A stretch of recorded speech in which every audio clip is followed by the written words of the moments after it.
The God's Wood of Riverrun was a smaller thing than Winterfell's.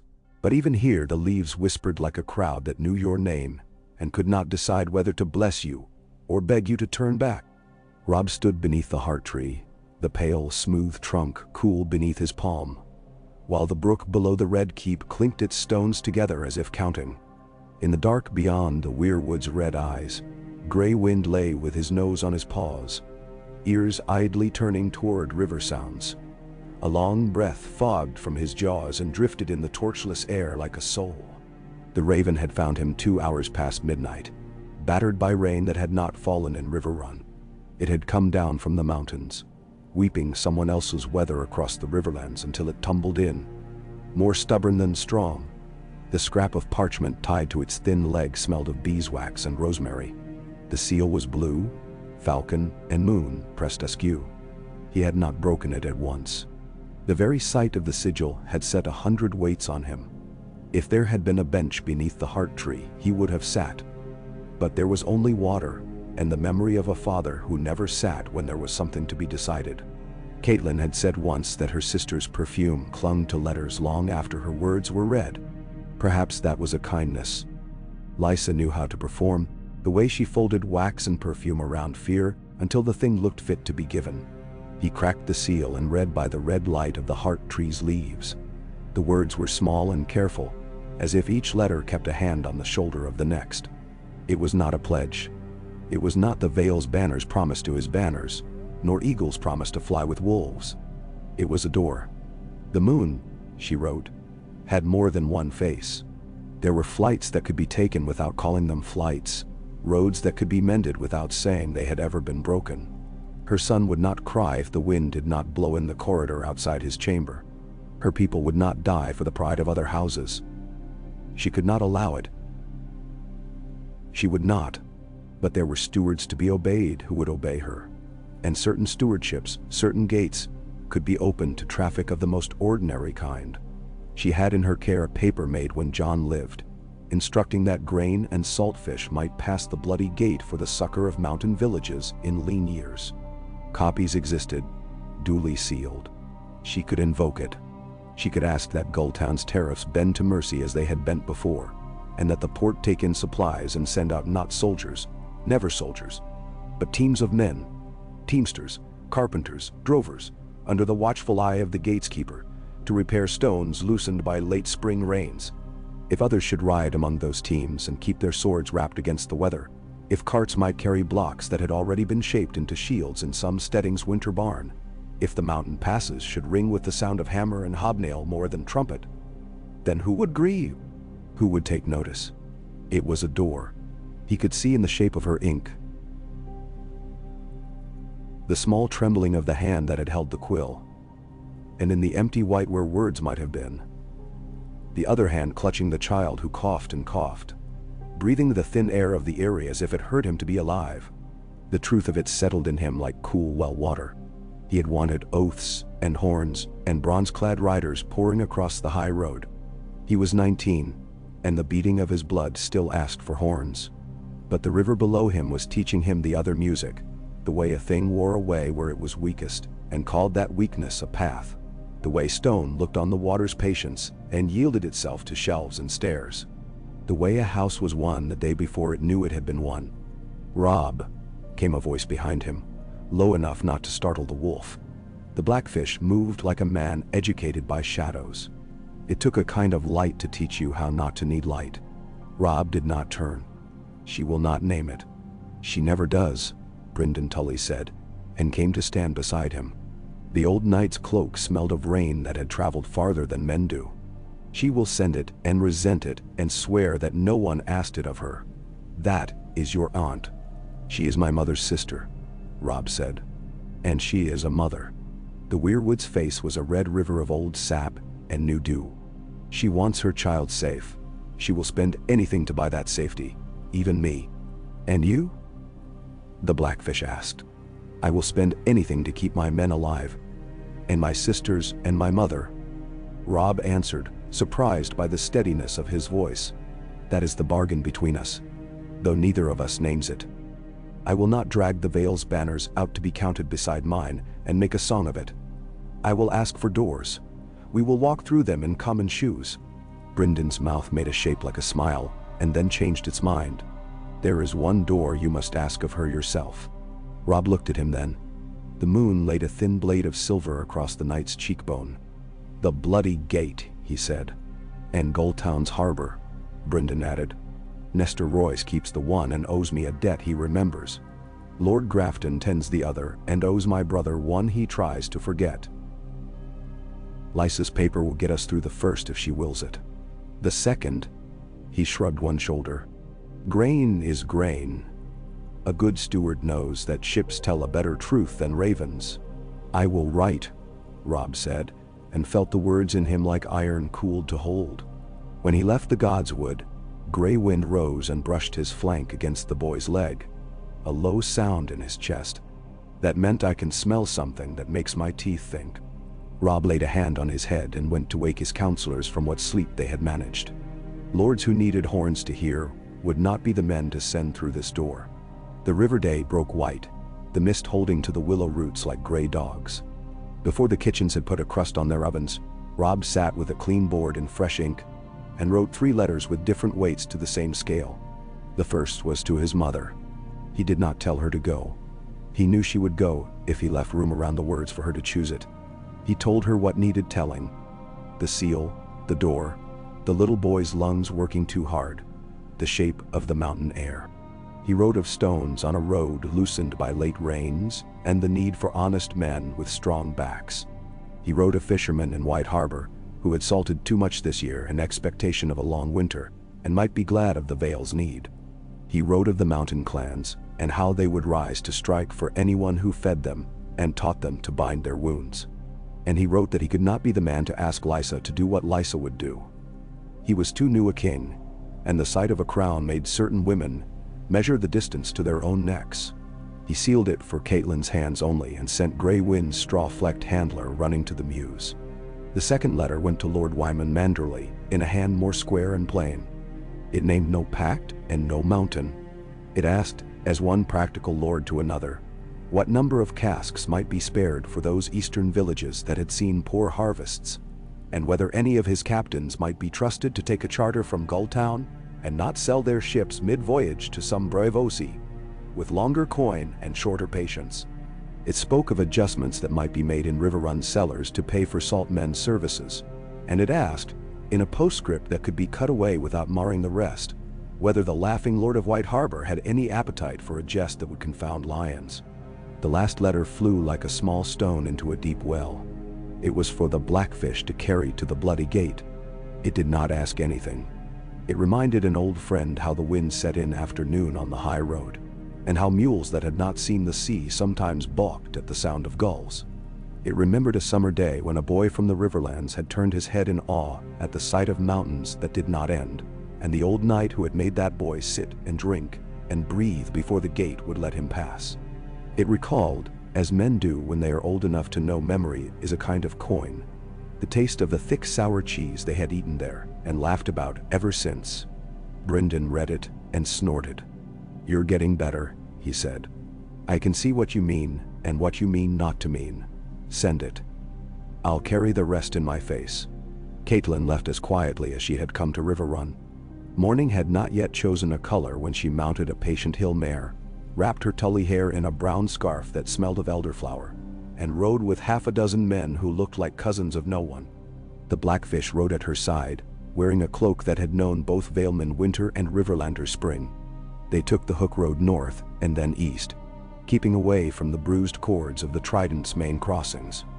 Men were always looking at bridges. No one watched the little fords where the water never quite agreed to be a river. They made the foot of the mountains of the moon in 9 days, the mare's hooves grown careful with the change in the ground. In the dusk that the mountains cast even at noon, the pine-needled air felt like cold tea against the teeth. On the 3rd day of climbing the high road, they came to the first of the way castles, the strip of stone like a scar on the mountain's arm. Bryndon Tully's name was a key the gate recognized. Nestor Royce, broad and barrel-chested, met them in a wind-lashed court and hid his warmth under a steward's sternness. When he embraced the Blackfish, he did so behind an angled wall, where none of his men could measure how long it lasted. Your lady sister is a hawk who has forgotten she is not always in flight, Nestor said to Caitlin, when the bread had been broken and dipped in oil. She will peck and peck at anything that moves, even the hand that sets her on its glove. Caitlin folded her hands in her lap to keep them from betraying her. Is the glove still outstretched? For her son? Always and forever, Nestor said. For the rest. His mouth thinned. You will need to speak where no Eves live.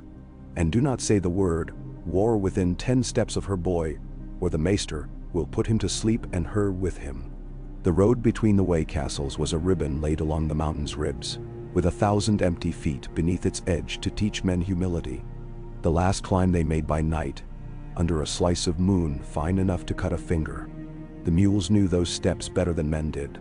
There were moments when the sky above them and the black, nothing below, were the same, and only the whisper of iron on stone insisted that they were still on a road, and not climbing the inside of a dream. The Eyrie was daybreak carved in white. Caitlin had loved it as a girl for its pure defiance. Now she saw in it the posture of a throat too proud to cough. Lysa received them in a solar where no curtains hung for fear of moths, and no hearth fire burned for fear of smoke. The air itself was a jealous thing here, and she would not share it with flame. My sister, Lysa said, and there was sweetness in it, true sweetness that could have broken Caitlin's heart if she had not already learned that sweetness was a flavor fear could borrow. I prayed you would come. Caitlin took her in her arms and felt the cords beneath the silk.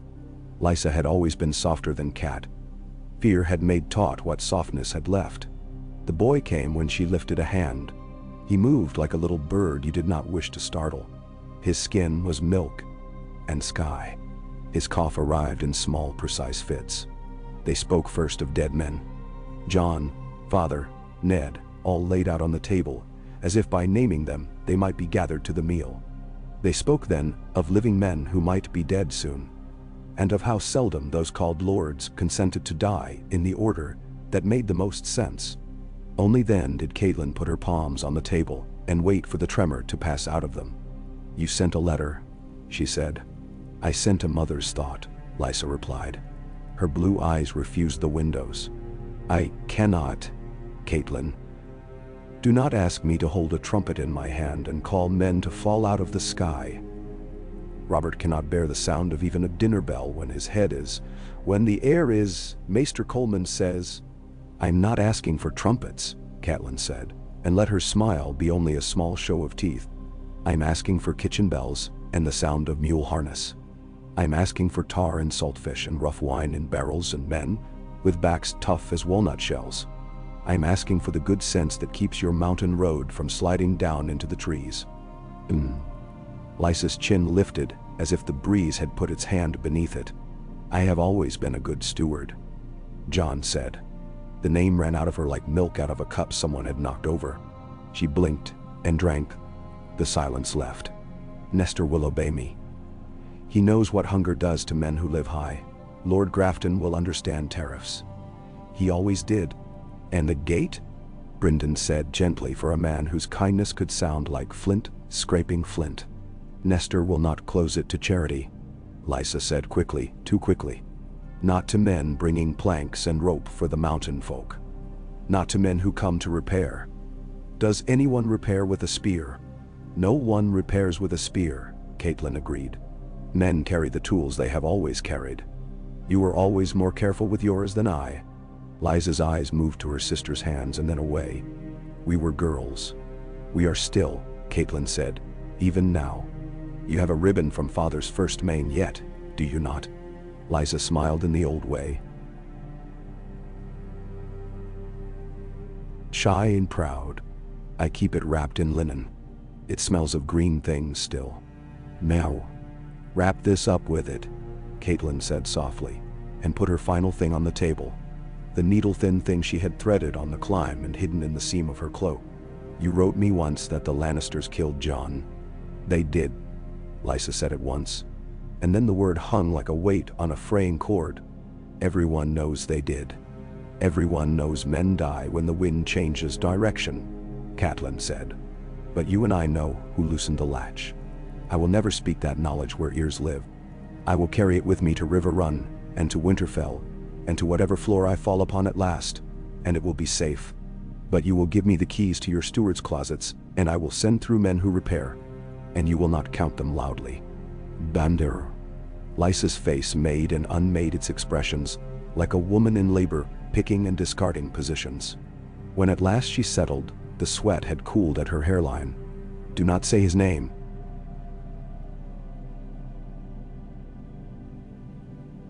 She said, a plea and a prayer. Better unsaid and safer for it. Do not ever say his name to me. I will not say his name, Catelyn said, knowing what it cost her not to spit it. I will only say my sons, and your sons, and my daughters, and my fathers, and your husbands, names that do not change shape when the room turns its head. Lysa looked toward the door to her boy's chamber. From within, a feather-light cough came and went. When she turned back, the rest of her life had already been decided, and now required only ink. She sent for Maester Coleman.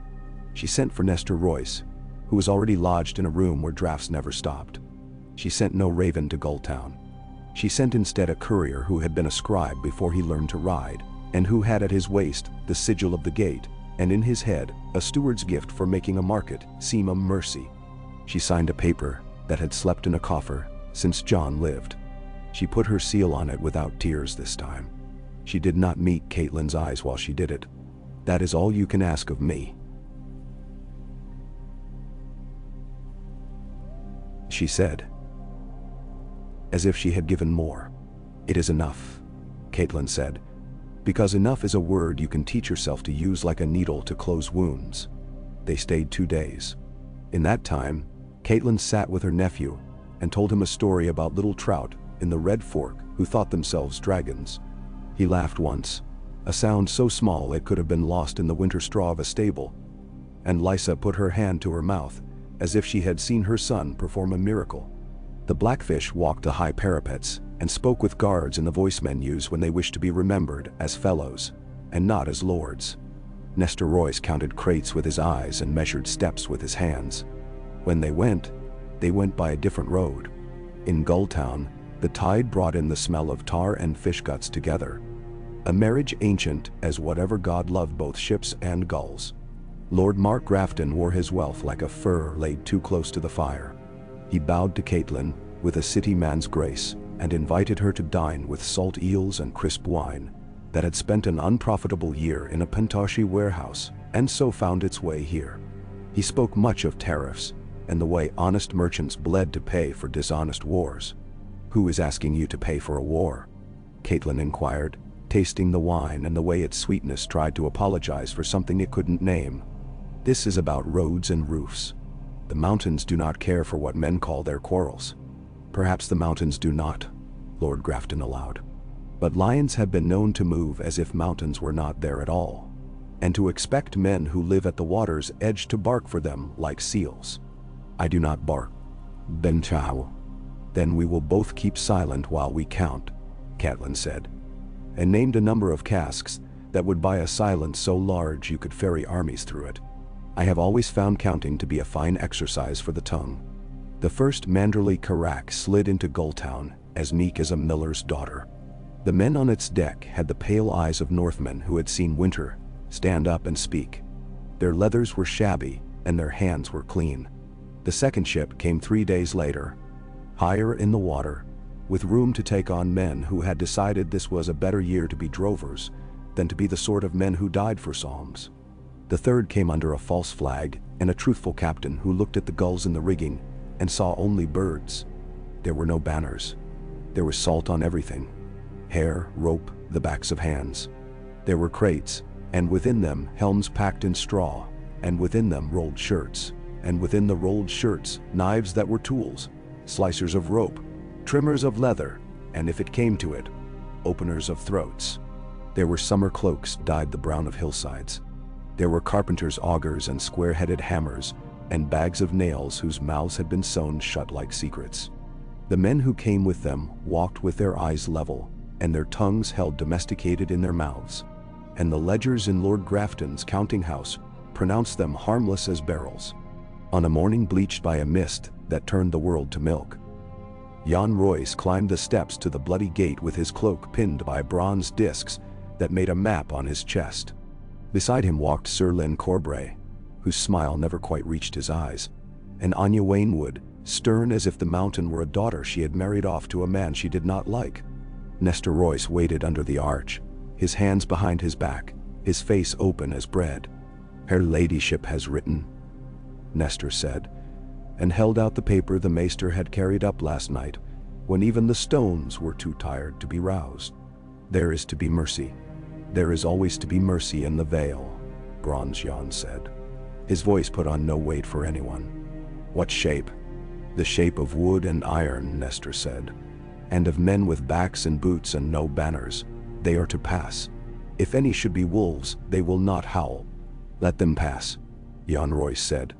He looked east into the clear air where the sea was a rumor. "Let them pass, and let us see whether the mountains have learned to walk. News has a way of arriving without permission."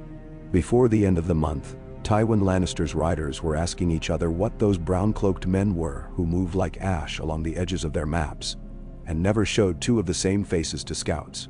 Walder Frey's stewards were being made suddenly polite to a great John who laughed too loud in their hall, while the Lord of the Crossing measured his sons as if recounting a flock and finding feathers on the floor. In White Harbor, Lord Wyman Manderley wrote a letter with his own hand that smelled of pepper and fish and contained 2 jokes and 1 instruction that made 3 shipmasters look at each other and decide their wives would be with child by winter. In the Eyrie, Lysa Arryn slept a full night and woke with her hair damp on her forehead, and when her son coughed it sounded less like a knife moving through silk. Robb did not wait for the world to name what he was doing. He put the blackfish over the maps like a man laying his best shirt over a stain. He sent men west to bite and then run, and men east to vanish into trees he had never had the time to learn the names of. He sat in council and kept his hands still, and his voice lower than a boy's pride would have preferred. When Lord Karstark asked him when horns would blow, Robb said that some hunts anger a stag enough that all you come home with is a broken fence. "What is it then?" said the Grey John, who loved a fence breaking. "Threshing," Robb said, and his mother, who had just come in from the yard with road dust dried in the weave of her cloak, looked at him as if she heard something Ned would have said if he had been born with a touch more Southron patience. That night, when the castles had closed their eyes, a poem in footsteps went over the bridges of River Run and away. Men with carpenters' hands and blacksmiths' shoulders, and a certain way of stepping that told you they had walked too many miles at the order of other men, went into the dark, wrapped in the plain brown that hides and permits. The river watched them and said nothing. The willows resumed their counting. The first proof came quiet. A hamlet tucked into a fold of hill not halfway to the Vale found in the morning that its mountain path, its only path, had been relaid with stone and gravel. The worst sink turned to a culvert no one had had the time for in 10 years. No one had worked there, no one anyone had hired. But the stones lay with a mason's intelligence, and the sheep stepped curious and then sure. 2 days after that, a Lannister patrol that had been accustomed to riding a certain line of low ground and coming home with their hooves clean turned up their mounts' feet and found the iron chewed and their horses sour. They changed their line. In changing it, they saw nothing of the men who watched them change. Word collected the way dew does, separately, then all at once. A dozen Riverlands hamlets entered into the habit of finding repairs done by invisible hands. A half-score small keeps east of the Tumblestone woke from naps that had become habits and discovered that petty raiders who had crept down from the mountains to shear off corners of their herds were now themselves shorn and sent back up the high paths cursing in 3 tongues. A lesser lord with a greater taste for Lannister wine than for Lannister debts found that the debt collector who presented himself at his gate had come alone where once he would have brought 4. He paid. He gathered the coins with hands that trembled slightly. He did not ask whose shadow had fallen across the high road to make the collectors choose the low. Robb walked in the courtyards like a man listening to rain begin. He ate when someone set food before him and tasted almost nothing. He slept 3 hours at a time and woke knowing something had moved. He sent 20 men who knew how to fell a tree faster than another man, could count the branches to a certain notch where the high road narrowed, and the next week a Lannister train of supplies from the east came to a place where the world had arranged itself into a question, and found the only answer was to turn back. He sent a boy with a good face and a high laugh to a tavern where sells words like the beer and the fire, and had the boy say, with the perfect open foolishness of boys, that the mountain passes were alive with wolves again. He sent no message to the Eyrie. He sent, instead, a cloth doll in a plain bundle, by a woman who had once been a wet nurse and could lift a child with the same skill with which she could lift a bucket. On a morning that had the color of beaten tin, Catelyn found him in the River Run yard and handed him a little thing wrapped in linen. It was a circle of blue wax, hardened around a braid of hair, the exact color of wheat in bad soil.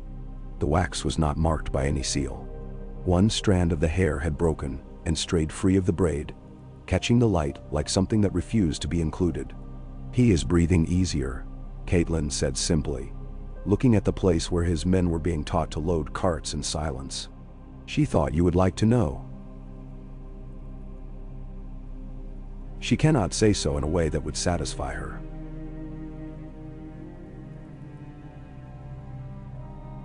So she said it in the only way she can. Robb took the ring of waxen hair and found that it was heavier than it should have been. He closed his fist around it. For a moment he was a boy, and the ring smelled of bees and bread and rooms, where women braided one another's hair, and laughed without worrying where the sound would go. Then the yard returned to being a yard and the sky to being a lid. "Tell her," he said, "that the wolves have learned to walk on the high road without howling." "I will tell her that I told you nothing at all," Catelyn said, and kissed his temple like a woman making a charm. Out east, on a day that was no one's birthday, Bronze Jan Royce rode with 50 men in the plain brown of drovers along a shelf of road that had been too narrow for comfort the last time he had taken it. It felt wider now. He did not look at the bloody gate as they passed under it, because he did not need to know whether Nestor was watching. He looked instead at the mountain sky, which was so clear you could have cut your name into it with a knife. Anya Wainwood's men met them 5 miles on, with a cart that had shed a wheel in exactly the right place. 3 of Yon's drovers went to it with their heads down like sullen husbands and made a show of cursing a pin that refused to bite. In the trees above, men in the same brown watched with the attention men give when the thing before them will decide how many of them will come home.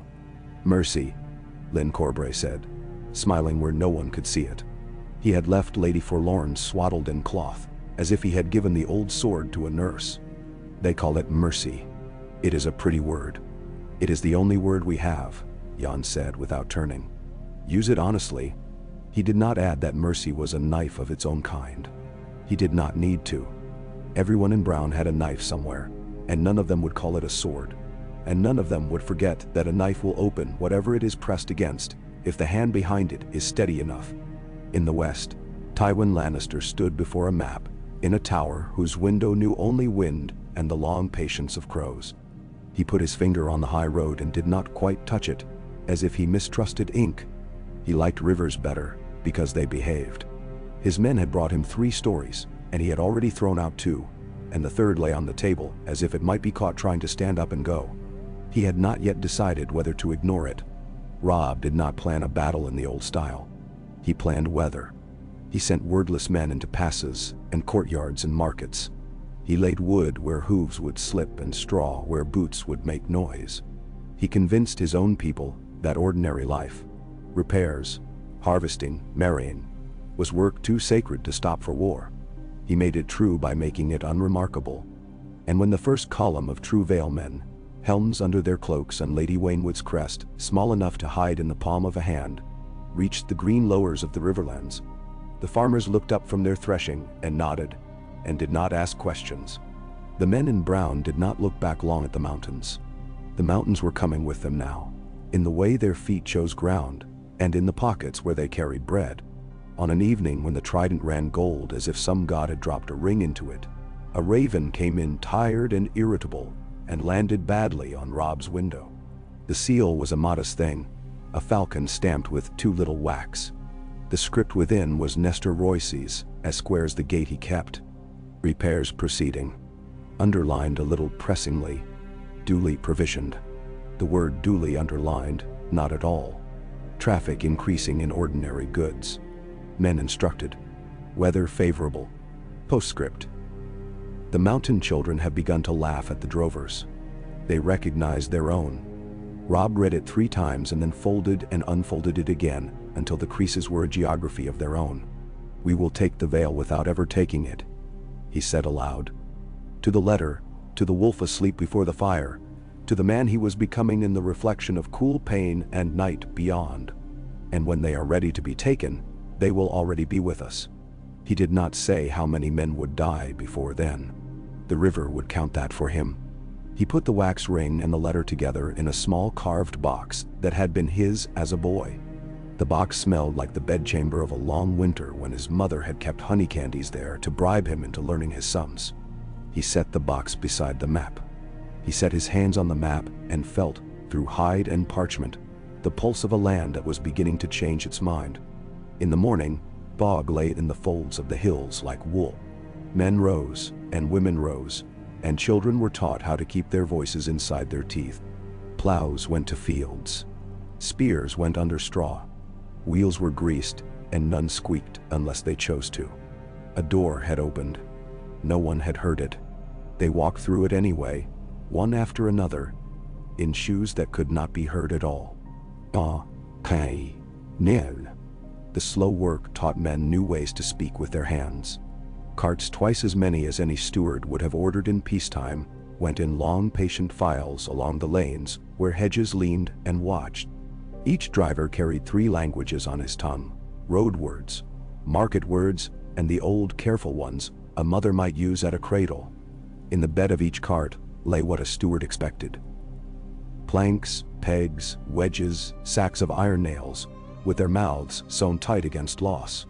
In the hollows built into the bottoms, a workman's trick wives had taught their fathers and their sons, were other things that were not listed, wrapped in sacking and smelling of mountain thyme, spare bowstrings rubbed with wax and fat, kettle hats hammered thinner than pride would have liked, but stronger than fear, lengths of rawhide that would bite a wrist and not be noticed from a distance. No one sang. A man on a high seat will sometimes sing. These men saved their breath and put it aside like coin. Caitlin learned the names of winter herbs as if she would never see summer again. She took to halting at kitchens with a pretense of taking stock, drawing women to her the way a stable draws cats when there is milk to be had.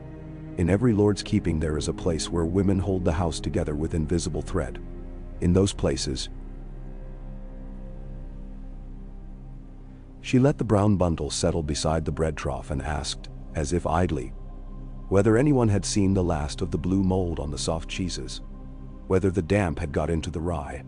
She listened to answers that were half gossip and half leavings from a mind that had calculated how to keep 10 mouths fed with 9 handbreads. Between an old woman with a blackened tooth and a girl with hair still smelling of the river, Caitlin learned what road needed mending and who would be willing to mend it if it meant their daughters might eat the ends of pies every 3rd night. At the bloody gate, Nestor Royce worked the way a cooper works his hoops, tapping them into place just enough that you do not hear the blow. Men came to him as petitioners for passage with carts and teams, and he sent them on with a tilt of his chin as if sending tears down a cheek. Those who had workmen's hands he sent with a sign cut into a bit of lath. A notch, a cross, a tilted tet. Each sign meaning no more than a steward's habit, but all together spelling the sentence, "No one must speak. These are mine, and move with my leave and my eyes." The guards at the inner way castles learned to count the signs without seeming to count. Bronzion's sons learned the way to nod when a steward nodded and make it seem contempt. In one such passage, the mountain itself chose to parley. The high road narrowed where a gray shoulder of stone thrust like a knight's knee into a jousting field. From that ledge a voice came down that might have been a rock moving until it laughed. "South men," it said, not much caring for the difference between river and sea. "You move so slow, a rain snake could braid itself through your spokes." The men on the carts put down their eyes because eyes are coins you do not spend in the mountains if you can help it. The voice laughed again. 3 men stood up in the dwarf pine and slid down with the ease of water. They wore the mountain on their skins, leather patched with fur. Iron rings on cord at their throats, a string of someone's teeth, wolf's or man's, twisting at the wind. Their chief had a face like the bark on the windward side of a beach, scarred always in the same direction. "You have the smell of iron," he said, stepping close enough to count breath, "and the salt the gulls bring but do not share. Why do you carry the sea into the mountains?" "Because the mountains asked for it," the driver answered, which was both true and false. He had been given that sentence and told to use it only if someone's knife showed daylight. He used it now as if he had thought of it himself. "The steward says the road is a broken rib, and the mountain coughs because of it. We have brought a bandage." The leader lifted an eyebrow, as if that were a joke that might ripen. "Your bandage will bleed if we bite it," he observed, and reached and took a handful of sacking from the cart bed and squeezed. Iron has a way of telling the hand that knows it who it is. His smile changed from young wolf to old dog. "You carry gifts for men who know how to use them." "A bandage," the driver said again, "because a lie is strongest when it repeats itself with the same calm." The mountain men considered. The painted one among them, equal measures soot and ash, and something blue ground from a stone, tilted his head as if listening to an ancestor. "We will walk in front of your carts," he said, "and tell the mountain the bandage is for his child. If there are other men who wish to walk in front of your carts, we will tell them what the mountain said." The leader spat into his palm and held it out. The drover did not spit, because he wasn't from the mountains, but he took the hand all the same and squeezed hard enough that knuckles acknowledged one another. The mountain men went before, and twice before noon rocks that might have dropped did not drop, because a voice spoke to them in a tongue older than the Vale's first keep. Word of that bargain ran along goat paths and under roots. In 2 days' time, men who had taken trinkets from Lannister purses were taking bowls of stew from kitchen doors, and being told that if they turned left instead of right at a certain hanging rock, they would find a woman who had a son with a cough. And if they turned right instead of left, they would find men in brown who would teach them to wrap iron on their wrists without cutting themselves. Once taught, they went away and did their own teaching. Iron is a faith in the mountains. When it is given, it is a marriage. Back at River Run, the days stretched long as linen set to dry, and nights were short tight knots where sleep could catch its breath if it was quick. Gray wind ranged and came back with burrs in his coat, and the stink of fox in his ruff, and once the smell of something wild and high that made the wolf's lip lift without his willing it. Robb brushed the burrs out with his own fingers until his nails were black with seed. He told himself it was because men always looked when you asked a groom to kneel to your wolf. He knew it was because the doing steadied his hands. Karstark's grief sat at table with them like a bad-tempered guest who had paid his share in coin and now expected to be allowed to break dishes. His sons laughed without ever smiling. They asked for work and were given it, and they came back with splinters in their fingers and something in their eyes that was not the sap of wood. It was hard to keep grief from finding the work it wanted to do. The Great John stayed a storm that had grown used to being allowed to blow where it would. He took his quarrels out on the practice ground and beat them until they turned to breath. He drank and told stories and flung his laughter at men who had forgotten how to throw back their heads. He had a way of stepping into any fight of mood and making it turn into a wrestling bout no one thought to win. When the word came that a Lannister patrol had been turned back from the high road because a bridge had failed under them, in a way a bridge only fails when someone asks it to, the Greatjon gave a howl that made hounds raise their noses in their sleep, and then quiet in embarrassment. "Bridges are traitors," he declared. "Never trust a thing that lets you cross water without getting wet." He smacked Robb on the back with the flat of a hand that might have been a chopping board. "You won't make a song of it, will you?" "No." "Good. Let the singers keep their throats warm for winter. We'll be needing laments." Robb did not answer. He watched the river. It never changed, and yet it never remained the same minute to minute. It was the only teacher he trusted that year, and its lesson was patience without stillness.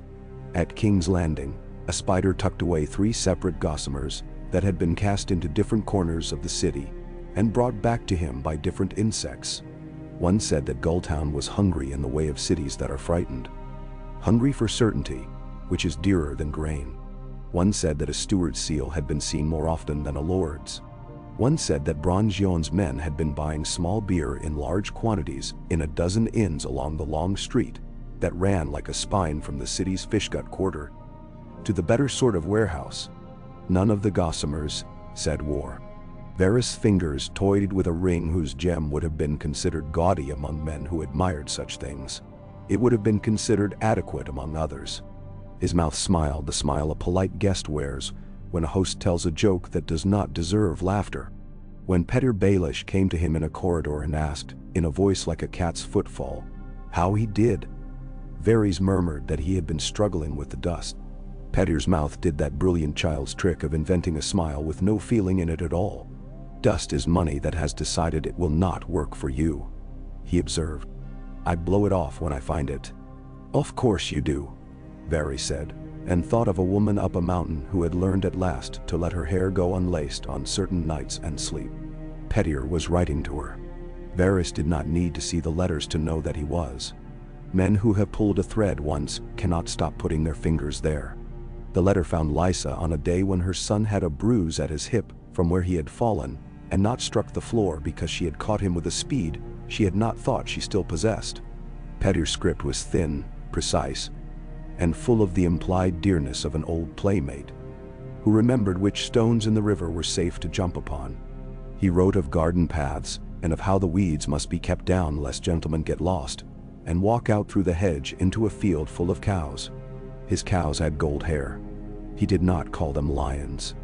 He said the weeds were wild flowers and very beautiful. He said it would be a pity to tear them up. Maester Coleman brought the letter as if it were a tray of little sugared apples. Lysa took it and did not break the seal at once. She smelled it.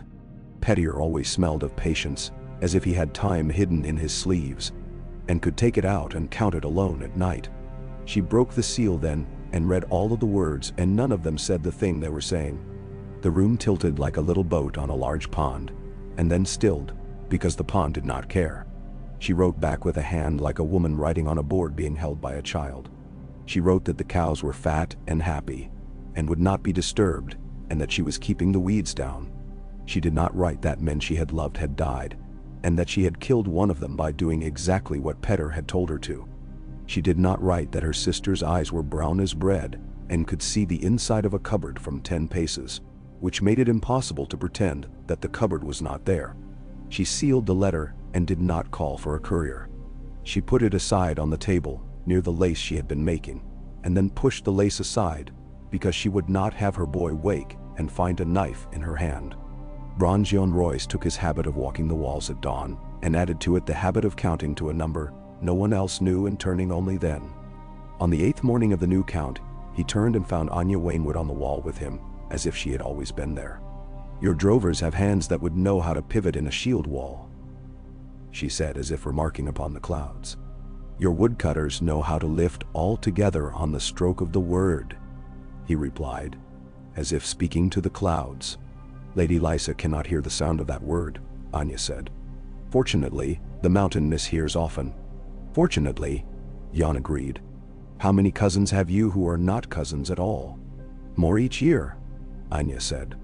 I have always believed that if you feed a man often enough in your hall, he becomes yours, whatever his name is. There are families born under the lamplight of long tables that do not know what crest to put on their cups. Give them a plain cup, and tell them the man at the high seat is watching to see whether they will wash it. Dendaral. In the 3rd week after the first Manderley Carrack, a different sort of ship slid into Gulltown. Squat and purposeful, sails patched and repatched into a pattern that made a man's eye blink. Its captain wore a ring of iron keys at his belt and had a scar at the corner of his mouth that made him look as if he were always considering the taste of something. He presented himself in Lord Grafton's counting house, with a bow that was deeper than a merchant's and less deep than a courtier's. I carry barrels, he said, and waited long enough for the men at Grafton's table to think he was simple. The barrels carry what's in them. That is their way. My ship carries the barrels, and the water carries my ship, and the moon carries the water when the wind grows lazy. In this way, I have become acquainted with things larger than myself. The moon, for example. I am here to pay her tariff. Someone laughed, because men laugh when the thing before them is complicated and cannot be mended with a knife. Lord Grafton did not laugh. He watched the captain's hands. They moved with a man's memory of a tiller. "What is in the barrels?" he asked. "Air," said the captain. "And what men put in it when they breathe. That, and the smell of onions. You could put your nose to the bung and learn 3 men's lives." Grafton looked at the ledger on the table between them. He did not open it. "Pay for the onions," he said. "The air moves of its own accord. Sometimes it needs persuading," the captain said gravely, and counted out coins that had the handsome tired faces of old kings on them, and a few bright ones with young kings who looked surprised to find themselves on money at all. At sunset, a Lysany caravel nosed in, sails like silk that had seen better dinners. Her captain wore perfume that could have convinced a dead woman to sit up and fix her hair. The 2 ships eyed one another, the way cats look at each other when one has a mouse and the other does not. Gulltown pretended to be a street that had seen both cats before and went about its business. In a tavern 2 alleys away, a pair of men in drovers brown who had forgotten how to drink like they had never learned how to be soldiers, taught themselves not to stare when the Lysany deckman, who had the look of a sellsword, came in and ordered wine that tasted like a pear the day before it should have been eaten. The drovers went on drinking their beer as if it were all they had ever known. When the sellsword left, one of the drovers went out after him and came back with a bundle under his arm that looked like a loaf of bread and smelled like sea-rusted metal. Robb sent the Kingslayer's name around the camp on the backs of other names, the way a hawk circles above other birds without dropping.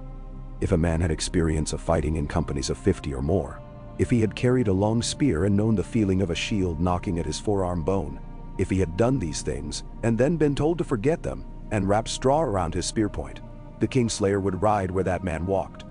You cannot take a thing from Jaime Lannister with horns. You can take it with sheep. On an afternoon the color of wet wool, 3 men in Lannister red broke from a line of brush along a track a mile from the high road and took down a drover with the economy of men who have done this work sober. They had no time to look to see if he were dead. From the trees came a wet sound that could have been the mountain coughing, and then a second that was unmistakably the mountain laughing. Because men thought the first was coughing. The first spear took the leftmost Lannister under the rib where his breastplate floated clear because the strap had been tanned too thin. He made a sound like a man finding a nail in bread. The second spear went low and tasted hoarse. The animal went with its own scream down upon the man whose knee had been ruined 2 winters back and never quite rebuilt. The third Lannister turned and saw a brown cloak with a hand inside it and put his sword there because that is what you do. And the hand did not come out again, and the brown cloak came forward like a cliff. The drover who had fallen sat up with a grunt, because you can knock the wind out of a man and leave him thinking he is dead if no one shows him how to breathe. He hissed once and put his hand to his side and found his own blood. He swore in the language men use when no priest listens and tried to stand. The brown cloak did not let him. It pushed him back down with a kitchen's tenderness and turned on its heel and ran. Not away, but along the line where the trees had decided not to grow, where a man's feet could find purchase and a horse's could not. The third Lannister could not make his horse follow. The mountain did not permit it. When word of such work came to Tywin, he did not swear. He had given up that comfort as a young man out of disdain. He made his face still as wax and asked the messenger how long his horse had stood without twitching. While he gave his report, the messenger said, "My lord?" because he was too tired to invent a lie graceful enough for Tywin to admire. Tywin asked the question again and then dismissed the man when he could not answer. He did not take dinner. He did not sleep before midnight. He stood before the window and put his palm to the stone so that he might feel the wind, since he had no time left to go outside and submit to it. When you have held a kingdom's throat in your hand, you hate the feeling of anything larger than that moving where you cannot see. Catelyn returned to the Eyrie just once while all this was beginning, though she would have gone every week if that had been the bargain required. She went under a different name than the last. Hair darker, a limp in one foot because men look at limps and not at faces. Maester Coleman took her to Lysa in a chamber where the window opened on nothing but sky, and the slight sharpness of it pressed the room the way a hand presses a shoulder in warning. Lysa's face had relaxed, as if it had remembered some former shape. Her hands, which had always busied themselves with tiny things for fear that large ones would ask to be held, lay still on the coverlet for a moment long enough to count to 10. He dreams without waking.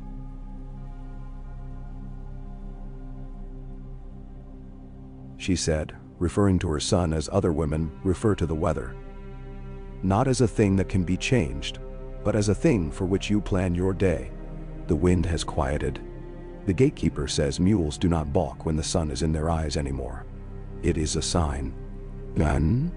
It is also a mule, Catelyn said, and let herself smile, because that too was a kind of sign. I brought you a ribbon. Lysa took it in both hands and did not put it to her face at once.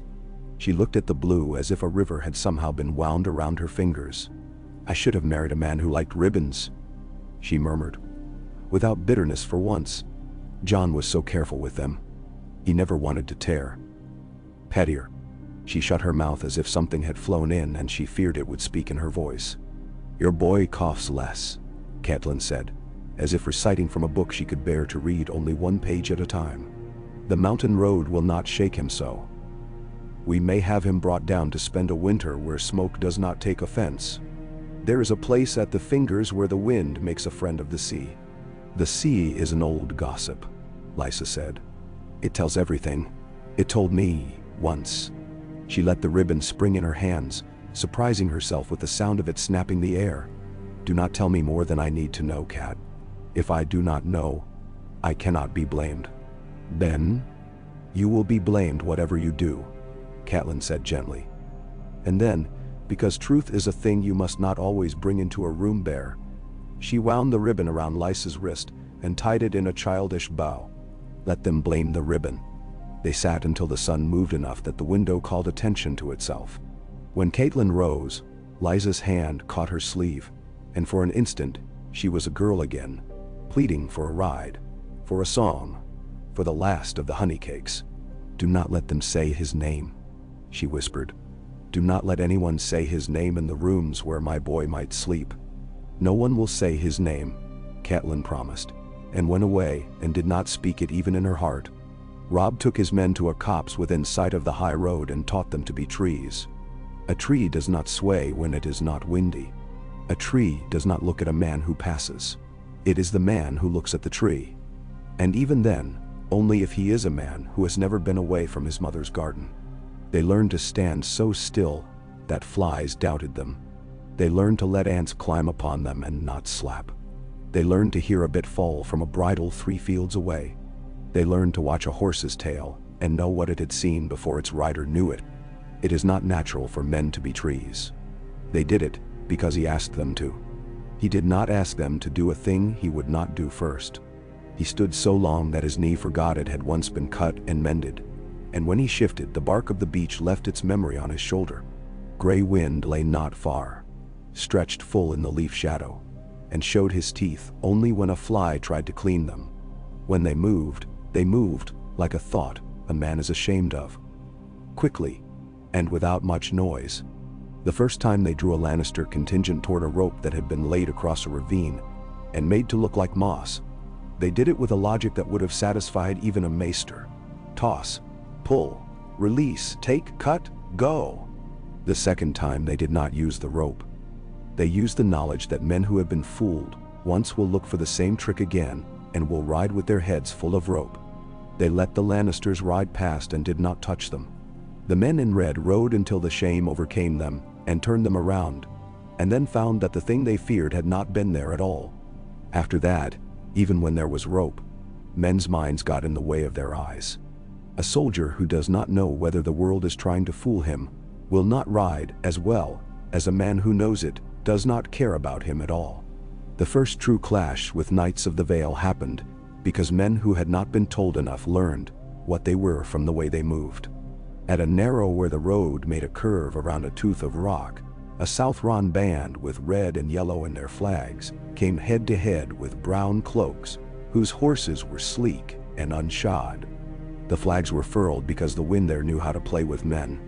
The knights in brown had old scars across their shins where stirrups had bitten in older fights. Men who have worn a certain sort of saddle cannot hide it from men who also have. "Sir," called the foremost Lannister man, in the courteous way that means, "I would like to measure you. Your work crews make good time. Our mules do what the mountain asks. the man in brown replied, with a politeness empty as a bowl set ready for bread. "We are menders." "And we are inspectors," the Lannister said cheerfully. "We do not mean to trouble you. If you will lift the cloth from the last cart, we will write a note and let you pass." The brown cloaks did as he asked. The last cart contained a barrel, whose bung had swelled and pushed loose. From its mouth came the scent of pickled apples, and a sweetness that was not entirely honest. The inspector laughed. It was a good laugh. He leaned and gave the barrel a friendly tap. The barrel answered with a tone that betrayed at least one iron pot. The inspector's eyes were kind. He said nothing. "Write your note," the drover said helpfully. The Lannister captain's gaze slid to the horses. "Those are not mules," the gaze said, "and those are not the rags of men who sleep in barns." He sighed because he was a man who had been born to sigh well. "I think I cannot let you pass," he said without venom, merely stating the weather. "But I think you will pass anyway." The man in brown considered the distance to the nearest tree, the fall of the road, the breakdown of sky into brightness and shade, the sweat on his own horse's neck that would make a turn slippery if he took it too fast. "I think we will," he agreed, and tipped his head to the captain as if to a neighbor seen out walking. Then he put his heels into his horse, and the world broke like a plate against someone's marriage. The brown cloaks poured past and through, neither over nor under, but a slant the Lannister horses were not expecting. Two men went down and did not get up fast enough to take their lives with them when they were offered. One brown cloak took a cut along the cheek and smiled with half a mouth and kept riding. In the scrub above, the mountain laughed again. It would take a winter for men to discover the rope that had not been used. There is a way a land tips when enough feet have gone the same direction with purpose. The Vale began slowly, and then all at once, to feel as if its weight were leaning west. Harvest wagons found reasons to deliver toward the high road, and not down to the eastern villages. Girls with baskets found their way to fountains where drovers cooled their wrists. Boys who had learned to whittle taught themselves to shave pegs that would drive tight into a wagon bed, and their fathers took away their knives very gently and told them to go and carry water. In Lady Waynwood's hall, a dinner meant for 20 was stretched to cover 40 without anyone laughing at the soup. In Old Anchor, men who had fished all their lives found themselves answering questions from men who had hauled rope rather than net. And it turned out rope was rope, and you could talk about it. Robb stood before his council with his palm flat on the map, as if feeling for a heartbeat. And Brynden Tully traced with a finger the little teeth of the mountains of the moon, where the passes gnaw at the sky. "Here," he said, tapping a notch. "We will let them come as far as this, and then we will give way in the night, and let them know we have given way. They will come on in the morning swifter than their horses should in this ground, and then we will give them no more road at all. I have seen deer drive themselves to exhaustion chasing a stag that turns only when the hounds have forgotten that they must breathe." Mender widened. "We could kill them at the first narrow," Karstark said flatly. "Yes," the Blackfish said, and left the word with him to weigh. "We could kill 10 there. If we kill them at the third narrow, we may kill 30, and take 8 horses that will not have to be buried in the ravine, and the men who escape will ride as if they were still falling. Those men will pass that feeling to other men, and there will be business for the apothecaries, who will sell sleeping herbs to captains who do not want to be known as men who cannot rest. Now, make the captains mad," the Great John said happily. "Mad captains waste men like a lord wastes wine." "Do not talk to me of wasting wine," Lord Manderley said dryly, who had at last brought his own person south enough to stand at Robb's table, filling the air around him with cinnamon, good leather, and a little powder scented like cloves. "I know exactly what it costs. Your Grace, my ships can bring more, and other things besides, if Gulltown continues to be reasonable. Now, Lord Grafton will remain reasonable so long as he can pretend he is not being anything at all," Catelyn said. "And it was not a warning so much as a weather report. Let him think he is pricing fish." From the east came a letter that had eaten salt. It was from Jan Royce, and was written with the left hand's calm, because his right had soil under the nail from lifting a cart out of a rut, and would not be clean that night. He wrote that Anya Wainwood's nephew had married a girl whose mother had been Cook's sister, in a house where some men had begun to keep their boots in a particular corner by habit, and that those boots had nails set in a certain pattern. It was a long way to say that a levy had been taken without a levy being taken at all, and that the men who would have answered to it if it had been cried were already in motion. He wrote that Lynn Corbray had smiled more than was good for any man who loved his own life, and that Lady Forlorn had been seen only once, and then only by a boy who preferred the company of chickens, and might have mistaken a scythe for a sword. He wrote that the mountain had begun to protect what it thought was now its own. Robb read it, and then stood in the doorway of the solar, and watched the wall where shadows made and unmade a banner no one had hung. When a thing belongs to everyone, he said aloud to the empty hall, it belongs to the man who will care for it most. We will care for their road. Menderual. Night took them early and often, and men learned to love the sound of a brown cloak brushing through beech leaves. Once, when the moon lay on the high road like spilled milk, a woman who had been a midwife in a village no lord had ever visited sat on a stone at the edge of the way and warmed her hands at a brazier no one would have put there in daylight. Men in brown passed her without comment. One halted and left a small cloth-wrapped thing beside her knee. She did not open it until he was gone. It was a knife ground so fine she would be able to cut reeds for baskets with it in the spring, if spring came. She put it back in its cloth and under her cloak and thanked no gods. The gods were busy. Men must sometimes thank each other. The first snow flurried and dissolved on tongues. With it came a Lannister captain bold enough to think that a hill that had been quiet all summer would be quiet still. He brought 60 men in red and enough noise to make the birds consider leaving. At the foot of the hill, a gate they had never noticed before stood open. It was made of shadows and the trunks of trees close set, and only the path through told the truth of it. The captain smiled because he had learned not to trust gifts, and so he pulled his horse up and sent 2 men forward and let them be swallowed. He had thought he would be able to see them move through the brush by the shift of green on green. He could not. He swore then, not like Tywin, but like a man with a family, and decided to ride around. He did not know the hill lay as it did, with a shoulder that would seem passable until you reached the place where the world had been built with a mason's love of right angles. His men rode onto it, and their horses found the angle, and did not argue, and went down not all at once, but like a song sung by men who have never sung together before. There was no rope. There were only men who stepped out of brown like men, stepping out of old reins and took reins and cut them, and sent horses running, and lifted men out of saddles, the way a mother lifts a child who has fallen asleep at the table. It was not pretty work. Pretty work has a place, on tourney fields, where the grass knows it is being looked at. This work left men with dirty hands and a desire not to speak of it at all. Of the 60, 30 made it back to a camp no longer where they thought it would be, because their map had been drawn by people who had never cared to visit the place it described.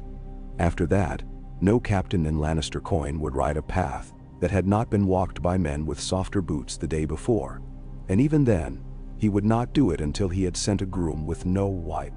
Those grooms went, and sometimes did not come back. One who did returned with shoes in his hands that were not his size. He did not speak anymore, but carried the shoes everywhere he went, until at last he set them by a fire, and lay down, and slept as if it were his right to do so. The thing about winning is that you cannot see it while it is happening if you are doing it right. Bronzion's men took to wearing their hair tied back with strips of brown cloth because it kept it from falling into their eyes when they had to lean and lift together. House hunters foresters shaved their beards for the first time in 3 winters, so that no one would mistake the dark below their chins for something the wind had thrown there. Anya Wainwood's steward began to keep his accounts with a little symbol that meant, for repair, and could be placed before or after any number you liked, without anyone crying out, because all agreed that a steward must repair or he was not a steward at all.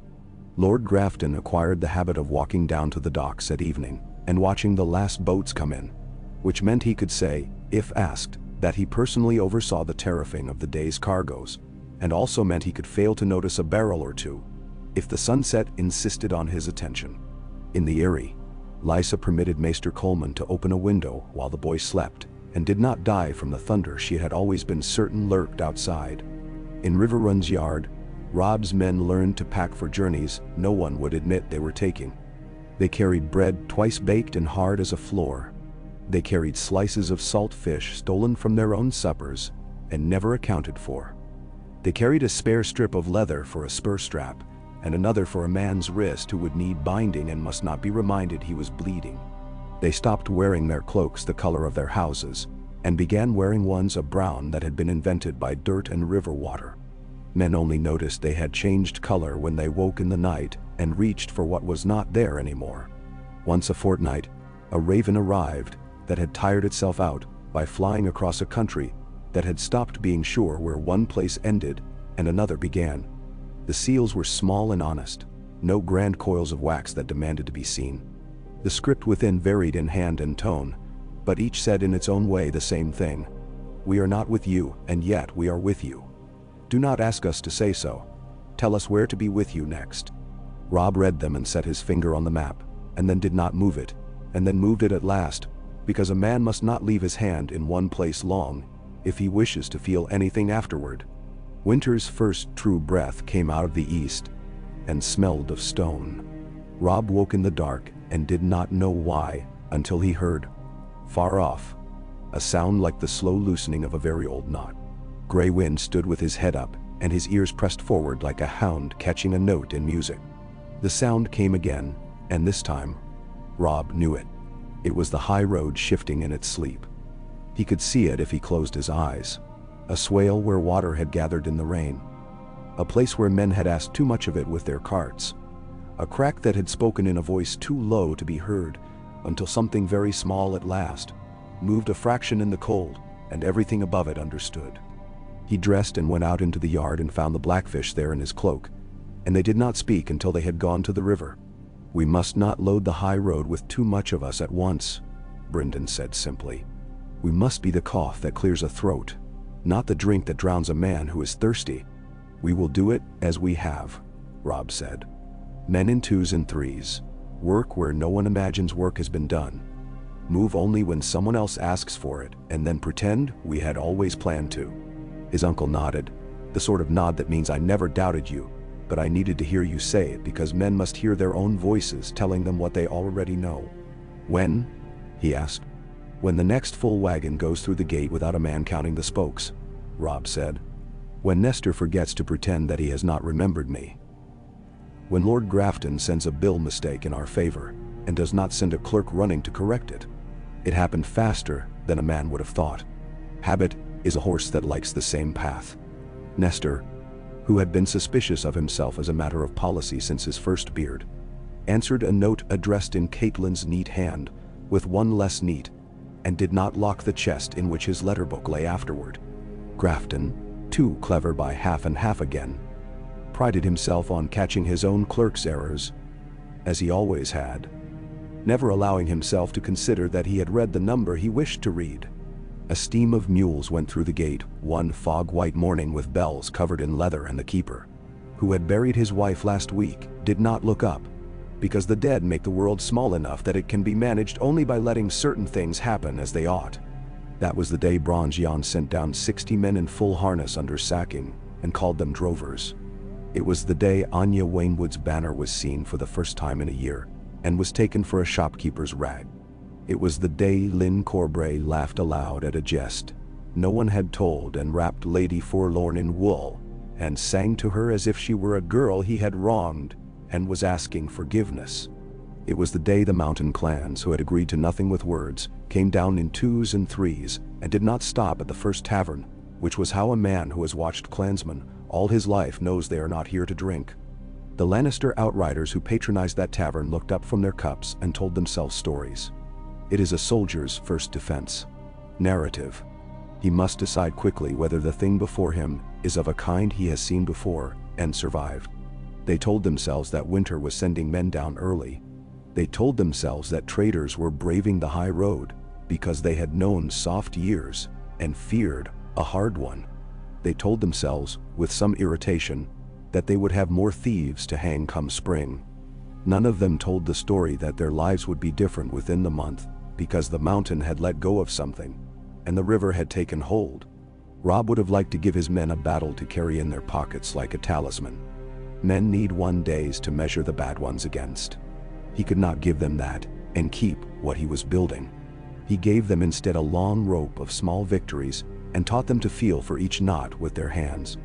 The first time he tried to speak of it to them, he choked on his own pride and had to drink and begin again because it felt to a man who had grown up on tales of banners and bellowing that he was being cheap with them. He was not. He was being dear.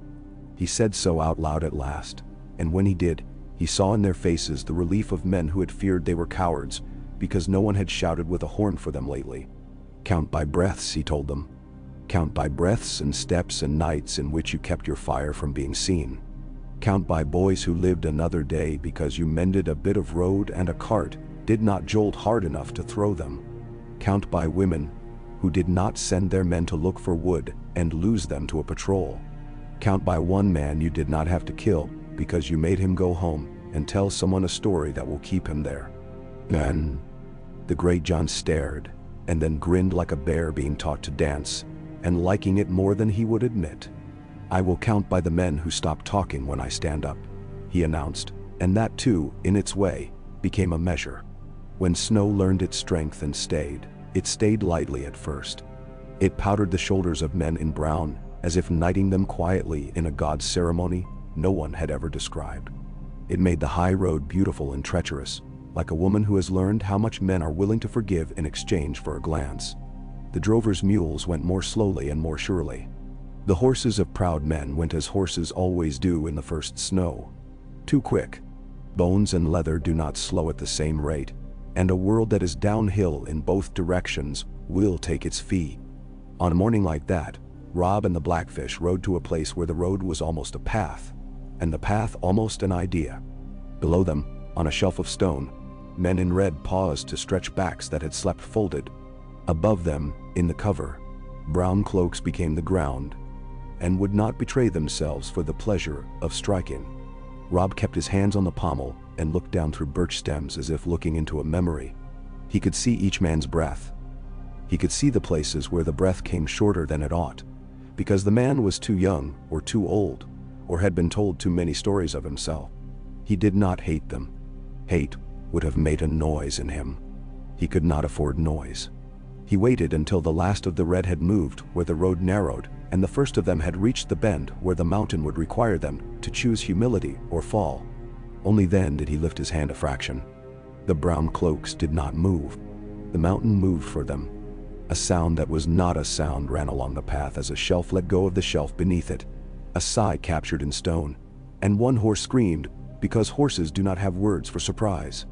The front of the red column turned into its own tail, and for a while the world was filled with the noise of men using their bodies to try to be lighter than they were. The brown cloaks held, a dam of men whose courage was the absence of desire. When it was done, there was no hero to name. There were fewer enemies. There were fewer men to bury. Robb exhaled and felt the cold at last go into his lungs like advice he did not want and would take. That night, in a barn that knew him well enough by then not to kick, he lay with his cloak over him and his hand on Grey Wind's side. The wolf breathed, in the long, low way of beasts that have never asked permission to live. Robb listened to the breath until it became the sound the river makes far away when you are not thinking of it. He closed his eyes and saw a map that no one had drawn because the men who could draw it were busy living in it. When he slept, he dreamt not of a battle with a name, but of a door that had been opened and men walking through. Before dawn, a raven came. Its feet were green with the stains of moss, the way a mason's fingers are gray with stone dust. The stem of wax, at its leg, held no crest. The hand inside was a clerk's, and the words were dry. But the line that mattered had the small quickness of someone who had to snatch a truth as it ran past and put it on paper before it escaped. Escort required to stone hedge for harvest convoy. And it's rumored. Steward cannot spare men from repairs. Word sent to Lady Waynwood. Robb touched the name Stonehenge with his finger. Housebracken would have laughed themselves sick to know that the Vale was sending men to escort their harvest. Or perhaps they would not. Perhaps they had learned, as he was learning, that laughter is a ruin you can live in for a while, but must abandon when weather comes. He looked up and found his mother already in the doorway, knowing by the place his hand rested what he had read. "Stone hedge?" she said. "Stone hedge," he confirmed. "Bandits rumored."